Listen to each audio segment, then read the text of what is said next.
সামান্য ঘর বেটার জন্য তারা আমার সন্তানকে মেরে ফেললো। কি দোষ করেছিল আমার 3 বছরের বাচ্চাটা? আমি অর্পিতা, ইন্টার ফার্স্ট ইয়ারে পড়ি। আমার বাসা টাঙ্গাইলে। আমার স্বামীরা 4 ভাই 2 বোন। আমার স্বামীর সাথে আমার 3 বছরের প্রেম ছিল, তারপরে আমরা বিয়ে করেছি। আমাদের রিলেশনের শুরু হয়েছিল 2018 সালের নভেম্বরের দিকে। আমি প্রতিদিন কলেজে যাওয়ার পথে বাসের জন্য দাঁড়িয়ে থাকতাম। তখন ওখানে একটা ছেলে রোজ আমাকে ফলো করতো আর আমার সাথে বাসে উঠতো। এইভাবেই প্রায় মাসখানেকের মতো কেটে যায়। একদিন ছেলেটার সাথে আমার প্রথম পাশাপাশি বসা হয়েছিল। তখন থেকেই ছেলেটার সাথে আমার একটু একটু কথা বলা শুরু করলাম। তারপর এভাবেই অনেকদিন যাওয়ার পর ছেলেটার সাথে আমার বন্ধুত্ব হয়ে যায়। ওর সাথে আমার ঘোরাফেরা থেকে শুরু করে ক্যান্টিনে যাওয়া পর্যন্ত সবকিছুই হতো। কিছুদিন এভাবে যাওয়ার পর ওর সাথে আমার প্রেমের সম্পর্ক গড়ে ওঠে। প্রায় 5-6 মাস যাওয়ার পর আমরা ঠিক করলাম আমরা বিয়ে করব। কিন্তু আমার ফ্যামিলি কোনোভাবেই তাকে মেনে নেবে না, তাই আমরা ঠিক করলাম যে আমরা পালিয়ে বিয়ে করব। আর আমি যার সাথে রিলেশন করে ওর নাম হচ্ছে অয়ন।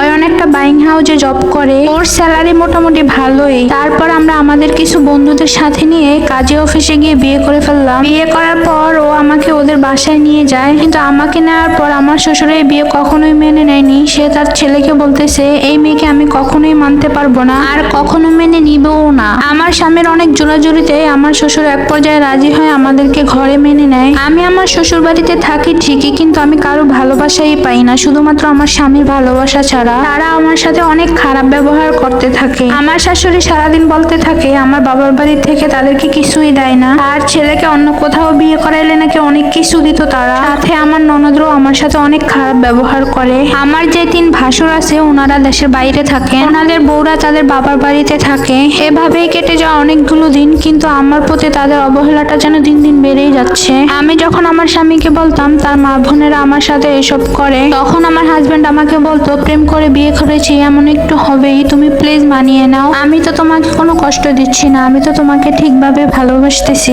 এভাবেই কেটে যায় আরো 2 থেকে 3 মাস। তারপর আমি জানতে পারলাম আমি প্রেগনেন্ট। কিন্তু আমি প্রেগনেন্ট হয়েছি এটা শুনে কেউ খুশি হয়নি, শুধু আমার হাজবেন্ড ছাড়া। আমার অসুস্থতার কথা শুনে তাদের অত্যাচার যেন আমার উপরে আরো দিন দিন বাড়তেই থাকে। এখন আরো অনেক বেশি কষ্ট দিচ্ছে আমাকে তারা। প্রথম 2 থেকে 3 মাস আমি ভালো মতো কাজ করতে পারলেও প্রেগনেন্সির 6-7 মাসে আমি কোনো ভারী কাজ করতে পারতেছিলাম না। তারপরও আমার শাশুড়ি আর ননদ আমাকে দিয়ে অনেক কাজ করাতো। একদিন আমার স্বামীর অফিস তাড়াতাড়ি ছুটি হওয়ার কারণে সে বাসায় চলে আসে। সে বাসায় এসে দেখে আমি ঘর মুছতেছিলাম। তখন সে আমার উপরে অনেক রেগে যায় এবং রেগে গিয়ে বলে তুমি এই সময় এই কাজ করতেছো কেন, তোমাকে এইগুলো করতে কে বলেছে? তখন আমি বললাম তোমার মা আর তোমার বোন। তখন আমার স্বামী রেগে গিয়ে তার মা আর বোনকে ডাকলো। তারপর তাদেরকে বললো তোমরা আমার অসুস্থ বউকে দিয়ে এসব কাজ কেন করাচ্ছ? এবং এই ব্যাপারটা নিয়ে বাসায় অনেক বেশি ঝগড়া হয়। আর আমার স্বামী রেগে গিয়ে ওই বাসা থেকে আমাকে নিয়ে বেরিয়ে যায়। তারপর আমরা একটা ভাড়া বাসায় থাকতে শুরু করলাম। সেখানে আমার দিনগুলো ভালোই কাটতেছিল আমার হাজবেন্ডের সাথে।